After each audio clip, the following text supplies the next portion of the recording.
We live in a world that is louder than it has ever been. Everywhere you look, there is something fighting for your attention, screaming at you to fit in, to keep up, and to be on all the time. And because of that, we are witnessing a quiet, massive shift. More and more people are choosing to step away.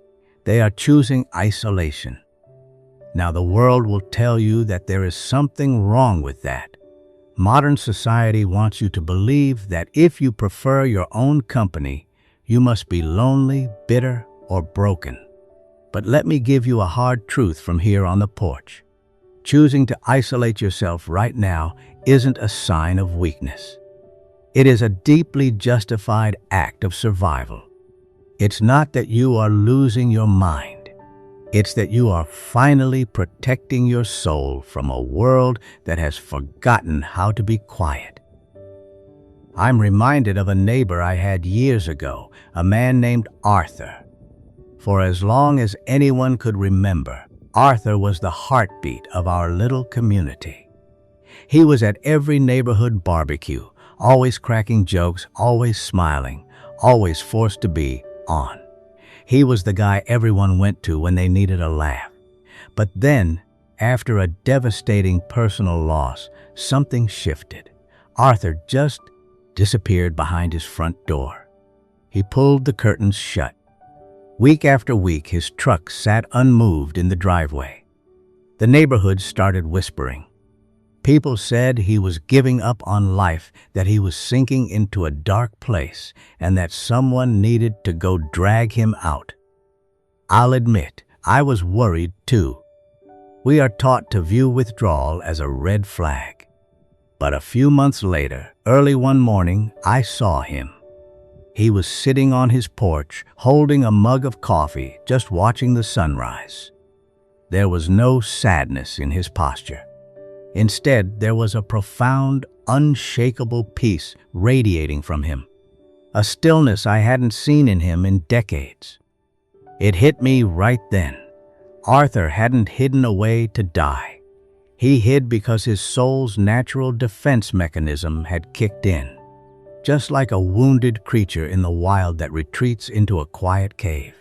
He didn't need more noise, more advice, or more company. He needed the absolute silence of isolation to rebuild what the world had broken. Let's look at this logically. What actually happens when you force yourself to say yes to another dinner invitation, another long phone call, or another social gathering, when your mind and body are screaming for rest? You show up. You put on a polite smile. You nod along to conversations you don't really care about. You spend your precious time and your limited energy just to make sure they are comfortable. But here is the hard truth. You are trading your peace of mind to buy someone else's comfort.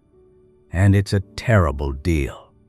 Every time you force a smile when your soul is exhausted, you lose a piece of yourself.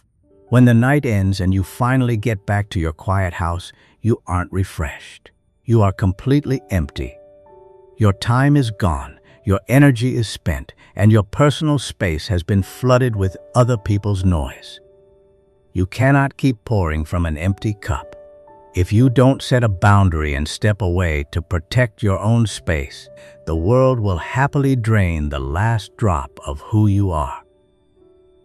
So, what do you actually gain when you choose to step away? It's pretty simple. You gain clarity. When you finally turn down the volume of the world around you, something incredible happens. The dust settles. You start to remember who you were before you became who everyone else needed you to be. You remember the simple things that used to bring you joy, the quiet thoughts you've been ignoring, and the personal boundaries you forgot to protect.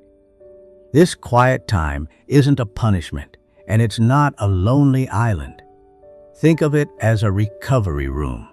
It is the only place where you can finally drop the heavy bags you've been carrying for everyone else.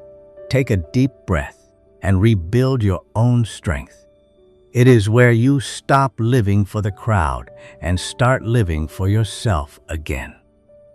So, the next time you feel that quiet pull to step away, don't fight it. And please, don't feel guilty about it. Lean into it. Let the world spin without you for a little while. Give yourself permission to just be, to breathe, and to rebuild your strength. If this message brought a little bit of peace to your heart today, I'd be honored to have you join us here regularly.